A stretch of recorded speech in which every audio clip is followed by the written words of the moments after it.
Salut les gars, j'espère que vous allez bien. Aujourd'hui, nous allons parler d'investissement. Nous allons parler de comment vous allez investir votre argent et comment vous allez répartir vos revenus, comment vous allez faire accroître votre business. Et je vais vous donner la stratégie que j'applique dans ma société et comment je fais pour pouvoir permettre à ce que je puisse toujours garder le cap et faire évoluer mon entreprise. Déjà, il faut comprendre qu'aujourd'hui, beaucoup de jeunes, beaucoup de personnes qui se lancent dans l'activité, je sais pas, vous avez une mauvaise compréhension de l'entrepreneuriat ou carrément, vous êtes plus dans le social, je sais pas, dans tout ce qui est côté et vous n'êtes pas vraiment focus en fait, je sais pas. Aujourd'hui, je remarque que beaucoup de jeunes, beaucoup de personnes qui se lancent dans l'entrepreneuriat sont juste là pour un plaisir personnel. En fait. On rentre dans un business pour faire du profit et on rentre dans un business pour pouvoir développer quelque chose. Si vous n'avez pas de vision, sans mentir, ne vous lancez pas dans l'entrepreneuriat. Non, c'est bon.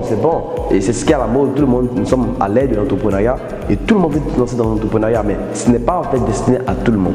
Il faut comprendre que tout ce que vous voyez, en fait, le monde, c'est comme je peux vous dire la vérité, c'est du fake. Beaucoup de personnes ne sont pas forcément ce qu'ils prétendent. Donc, avant de parler d'investissement, il est important que vous compreniez que ne regardez pas l'apparence. Moi, je dis souvent une chose. Le truc, ce n'est pas d'avoir l'air riche, c'est de l'être vraiment. Je ne veux pas avoir l'air riche, mais je veux vraiment être riche. C'est pourquoi je vous demande, les Africains ou tous ceux qui veulent réussir dans le business en ligne ou autre business, il faut comprendre que, en fait, ce n'est pas maintenant qu'il faut faire le truc en fait, mais le résultat sera sur 10 ans ou sur 20 ans. Alors, sans te mentir, si tu es jeune et tu as pour ambition de devenir entrepreneur pour payer une voiture qui coûtera en fait environ 30 millions, je peux te dire que tu n'as rien fait devant. Tu n'as pas d'objectif vraiment. Je te dis que oublie ça. Il faut comprendre que quand tu es entrepreneur, ce que tu gagnes, tu dois les réinvestir. Je vais te montrer comment moi je fais dans mon entreprise, mais il est important que tu penses plus à l'investissement. Tu ne peux pas être un jeune et penser que ouais, si tu as gagné de l'argent, c'est juste pour pouvoir payer des habits ou carrément tu vas essayer de pouvoir être joli pour montrer à tes amis que tu as réussi. Non. Est-ce que ça va durer 10 ans après? Est-ce que ce serait le cas 50 ans après? Aujourd'hui que tu as peut-être 20 ans, est-ce que dans tes 40 ans, 50 ans, est-ce que tu seras toujours le moins? Non. Moi je dis une chose, quand tu es jeune, et quand tu commences par travailler, moi je suis dans une entreprise, je fais beaucoup d'argent, mais je dis une chose, tout ce que je gagne, je les réinvestis. Je réinvestis dans des projets et bientôt je commence par investir dans l'immobilier. Et c'est comme ça qu'il faut réfléchir en tant qu'entrepreneur. Alors, comment il faut faire? Comment vous allez investir votre argent? Comment vous allez répartir votre argent et réussir? Il faut comprendre une chose. Si je suppose que tu es... Désolé, je prends un stylo bleu. Je suppose que tu es un jeune et tu gagnes environ, je sais pas, tu gagnes environ, je prends un exemple général, que tu as peut-être 100 millions. Je prends l'exemple de 100 millions. Tu as 100 millions. Et dans les 100 millions, tu prends le 10% pour, je suppose que tu es un jeune entrepreneur et tu réussis. Et peut-être tu prends environ le 10% de cet argent et tu vas claquer dans quelque chose qui n'est pas intéressant, je suppose, pour un voyage qui n'a pas vraiment un grand sens, pour te faire plaisir, ce n'est pas peut-être un voyage de business et tu le fais, je peux te garantir que c'est un mauvais investissement, c'est un très mauvais investissement. Et je prends l'exemple simple, tu es dans la vingtaine, je suppose, pas dans la vingtaine, de 20 ans jusqu'à 25 ans, c'est que tu es toujours jeune. Il faut comprendre une chose, quand tu gagnes cet argent, tu gagnes 100 millions de francs CFA, les 10 millions que tu prends pour faire un voyage te pourraient peut-être, si c'est en Afrique, ça peut te permettre de construire, mais de payer un terrain à très valeur ajoutée, un terrain qui est très bien ciblé et ça te permet d'avoir un terrain, je dis un terrain. Et ça dit que tu as un bien immobilier. Et c'est comme ça qu'il faut comprendre. Et parce que c'est pour ça, c'est ce que beaucoup de jeunes ne comprennent pas aujourd'hui. Ce n'est pas en fait, je dis une chose, je n'ai pas besoin de conduire une voiture fantaisiste, non. Grant Cardone a dit choses. Lui, si par exemple tu es en Afrique, je ne suis pas même en Afrique, mais même en Europe ou aux États-Unis, et tu as peut-être, tu t'estimes peut-être que tu as 1 million d'euros, mais 1 million de dollars, et tu dis que tu es riche, mon frère, tu es comme tout le monde en fait.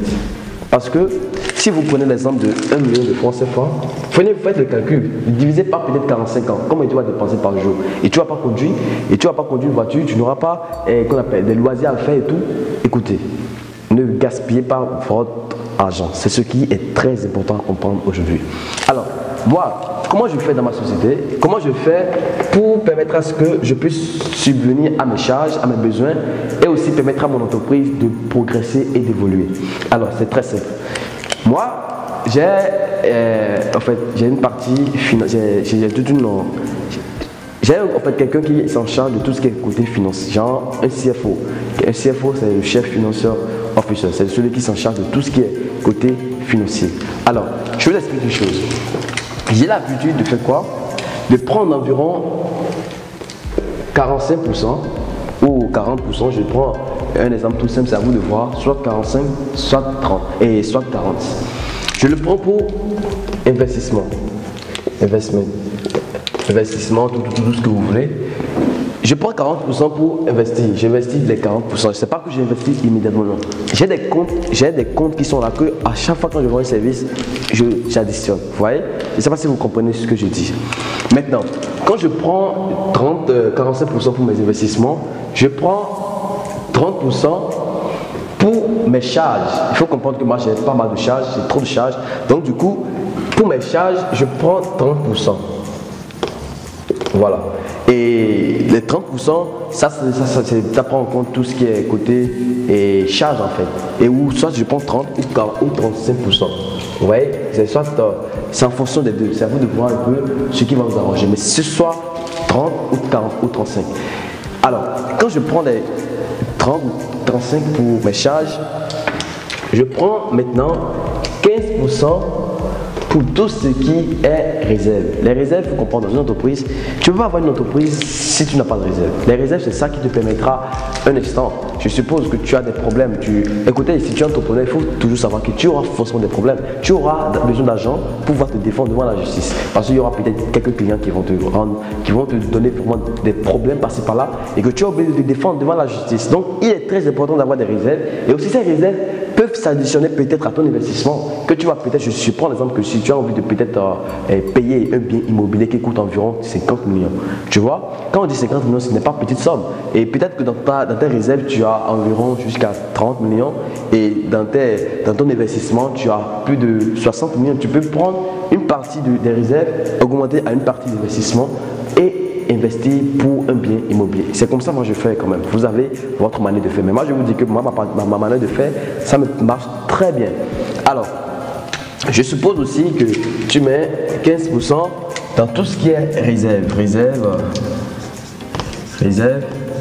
Et après tu prends 5% pour ce qui est l'imposition. L'imposition, c'est très important. Pour ceux qui ne savent pas, tu dois payer les impôts que tu utilises. Et c'est très important quand tu es entrepreneur. Tu dois comprendre que quand tu es une entreprise, quand tu es une société, tu dois payer l'impôt nécessairement. Et ne te fais pas surpris par les agents de l'imposition parce qu'il faut te préparer en amont. Il faut te préparer. Et ça dépend de comment tu réussis. Que tu sois dans le dropshipping, que tu sois dans l'affiliation, que tu sois dans n'importe quelle activité. Écoutez, les Africains, vous avez un problème. Vous pensez qu'en Afrique, que ce n'est pas légalisé. Dans la prochaine vidéo, je vais parler de quelque chose par rapport à l'imposition. Vous payez les impôts. Vous croyez que vous n'allez pas payer l'impôt. Vous allez payer obligatoirement l'impôt. Ne pensez pas que vous êtes à zéro impôt. C'est pas vrai.